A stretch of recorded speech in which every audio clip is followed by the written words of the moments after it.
ये चांद तारे, ये फूल और कलियां, ये दिन और रात का आना जाना, ये रिश्ते, ये नाते, ये बहते हुए दरिया के धारे, ये आतश की सोजिश, ये उठते शरारे, ये बादशाहियत, ये फ़कीरी कुछ भी ना होते, ये हसीन और जमील कहकशां भी ना होती, हम भी ना होते, आप भी ना होते, ये जहाँ भी ना होता, वो जहाँ भी ना होता, अगर मेरे और आपके प्यारे आका हज़रत मोहम्मद मुस्तफ़ा सल्लल्लाहु अलैहि वसल्लम ना होते।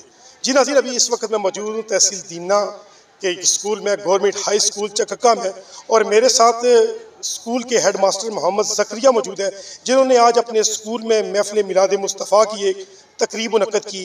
उस हवाले से हम इनसे जानना चाहेंगे कि आज के प्रोग्राम के हवाले से क्या पैगाम देना चाहते हैं। बिस्मिल्लाहिर्रहमानिर्रहीम।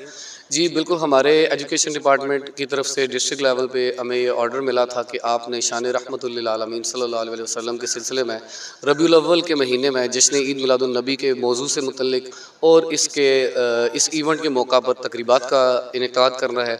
उस सिलसिले में आज हमारे स्कूल गवर्नमेंट हाई स्कूल चक्का में जश्न ईद मिलादुन नबी की तकरीब की गई, जिसमें मुअज़्ज़िज़ीन इलाका और दीगर उलमाए कराम ने भी शिरकत की। बच्चों ने बढ़ चढ़ कर इसमें हिस्सा लिया है और बच्चों के अंदर जो जोश था, जो उनका जज्बा था, हज़ूर सल्लल्लाहु अलैहि वसल्लम से जो मोहब्बत थी, वो काबिल दीद थी।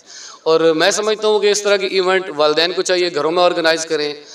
हर लेवल पे इस तरह के इवेंट्स होने चाहिए ताकि बच्चों में सीरतुन नबी सल्लल्लाहु अलैहि वसल्लम के मुतल्लिक़ आगाही हो और उनमें एक शौक़ पैदा हो कि आगे चल के हमने हज़ूर सल्लल्लाहु अलैहि वसल्लम के नक्शे कदम पर चल कर अपनी ज़िंदगी को संवारना है। जी बहुत शुक्रिया। जी नाज़रीन, आपने सुना जिस तरह ये हमारे हेड मास्टर साहब ये पैगाम दे रहे थे कि वालिदैन को भी चाहिए कि इस तरह के इवेंट जो है वो अपने घरों में मुनक्कद करें।